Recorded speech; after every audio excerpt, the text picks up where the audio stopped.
अब जो भीतर कुछ हमारे अंदर समाया है, हम अभ्यास करें, अपने धैर्य को जगाएं, सहनशीलता को जगाएं, अपने साहस को जगाएं, अपने पौरुष और पुरुषार्थ को जगाएं, अपने भीतर के संयम को सहेज के रखें, तो बड़ी सामर्थ्य के हम प्राणी हैं। देव भी कभी कभी लज्जित होते हैं, देव भी कभी कभी ईर्ष्या करते हैं, क्योंकि देवताओं की कोई एक सीमा है। एक कठिनाई तो है देवताओं की, और बहुत बड़ी कठिनाई है वो, जानते हो क्या है?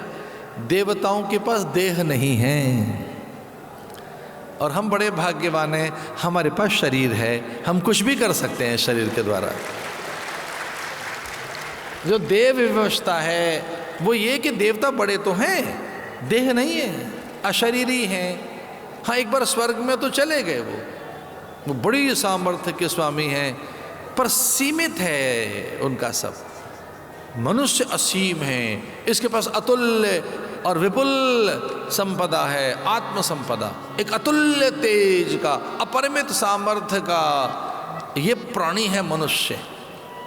ये सीधे सीधे मोक्ष को प्राप्त हो सकता है, ये सीधे सीधे छलांग लगाकर अपनी चेतना की उड़ान से, चेतना को ज्ञान के और विचार के पंख देकर ये सीधे उड़ान भर सकता है, और वो बड़ी उपलब्धि होगी।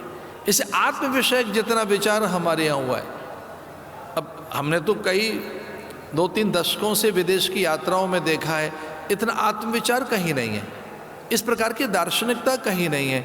वे जानते ही नहीं कि अन्न को भी प्रसाद बनाया जा सकता है, वे जानते ही नहीं कि जल भी नारायण है, वायु भी नारायण है, अथवा अग्नि भी नारायण है। एक और बात बताएं, अतिथि भी नारायण है। स्वामी विवेकानंद ने कहा, मेरा नारायण दरिद्र में रहता है, मेरा नारायण मनुष्य में रहता है। उन्होंने कहा कि मेरा परमात्मा संयोग से वो है जैसे अज्ञानी मनुष्य।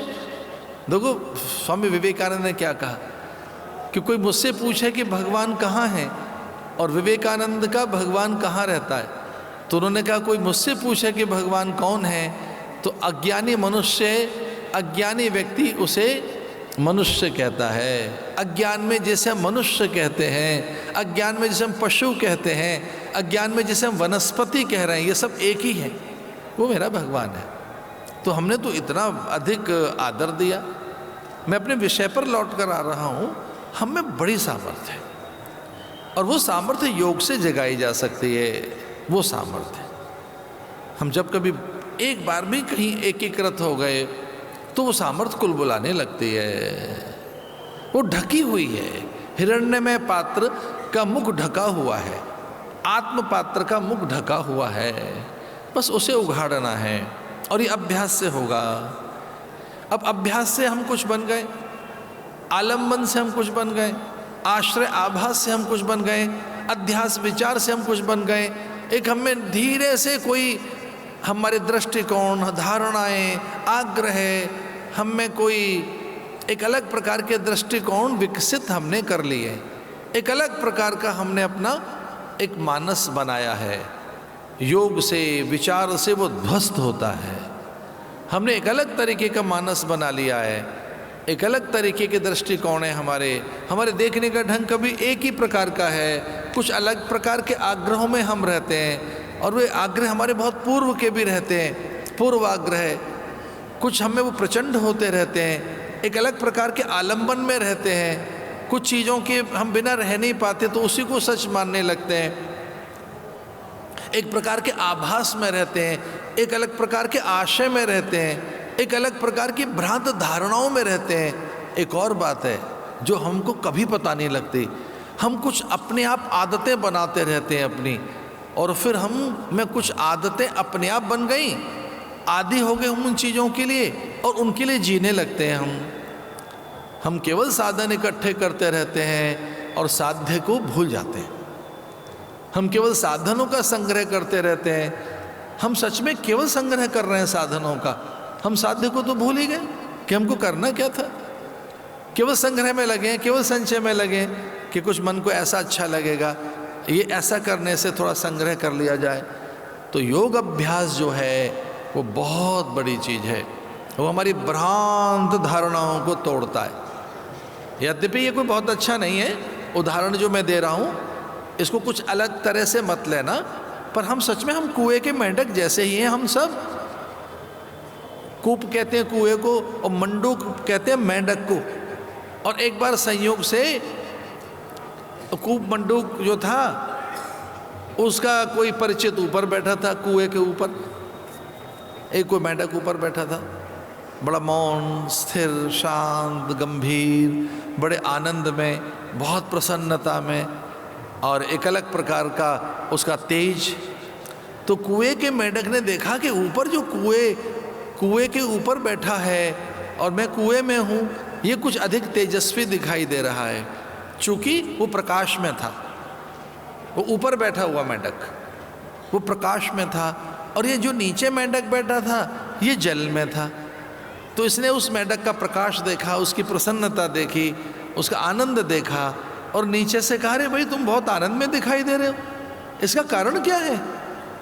तो उसने कहा, अरे मैं बाहर रहता हूँ, मैंने झील, जलाशय, सरोवर देखे हैं, मैंने नदियाँ देखी हैं और हाँ मैं सागर को भी जानता हूँ। मैंने केवल झील नहीं देखी है, जलाशय नहीं देखे हैं, मैंने केवल सरोवर नहीं देखे हैं, अरे मैं तो सागर से भी परिचित हूँ, इसलिए मैं आनंद में हूँ। एक अलग दुनिया है मेरी जो बहुत विराट है, वो उसको नापा नहीं जा सकता। अब ये जरा झुंझला गया, इसे लगा क्या दुनिया है तेरी, मेरा देख मैं जहाँ रहता हूँ कितना जल है। तो उसने कहा, ना तेरे समझ नहीं आएगा, तू कुएं का मेंढक है और ये तेरा जल बहुत थोड़ा सा है, मैंने झील देखी है। अरे झील क्या होती है? अरे झील नहीं जानता? जब बहुत जल होता है, सरोवर जहाँ कमल खिलते हैं, फिर तू नदी से भी परिचित नहीं होगा, झरने प्रपात से भी, और हाँ जब तू यही नहीं जानता तो सागर की भी कल्पना नहीं कर सकता। सागर कुछ और है, वो बहुत बड़ा है। तो इसने कहा कि वो कितना बड़ा होगा तेरी झील, नदी? तो उसने बहुत झुंझलाहट में छलांग लगाई कुएं में एक और कहा, इतनी बड़ी? तो उसने कहा, नहीं नहीं नहीं, वो छलांग से नहीं नापी जा सकती और वो मेरे आनंद में जहाँ मैं रहता हूँ तू नहीं नाप सकता। अब इसे चोट लग गई, अंदर से ऐसे लगा कि भाई इसने हमको तो चुनौती दे दी है, फिर एक और छलांग लगाई, तो क्या इतना बड़ा हो सकता है? एक अभ्यास में छलांग लगानी होगी उसे जानने के लिए कि वो कितना बड़ा है। और एक बार और उसने छलांग लगाई तो वो कुएं के बाहर था। एक बड़ी छलांग लगाई जब उसने कुएं के बाहर, और जैसे कुएं के बाहर देखा तो एक विशाल जलाशय। फिर से सब समझ आ गया था, हम कहीं बंधे हुए हैं, बहुत सीमित से साधनों में हैं। मैं ऐसा नहीं कहना चाहता कि हम कूप मंडूक हैं, पर सच में ही हम कुछ ज़्यादा जान नहीं पा रहे हैं। बहुत छोटी सी दुनिया है हमारी, हम बहुत आग्रहों में रहते हैं, ये ऐसा है, वैसा, ऐसा हो, ऐसा ना हो।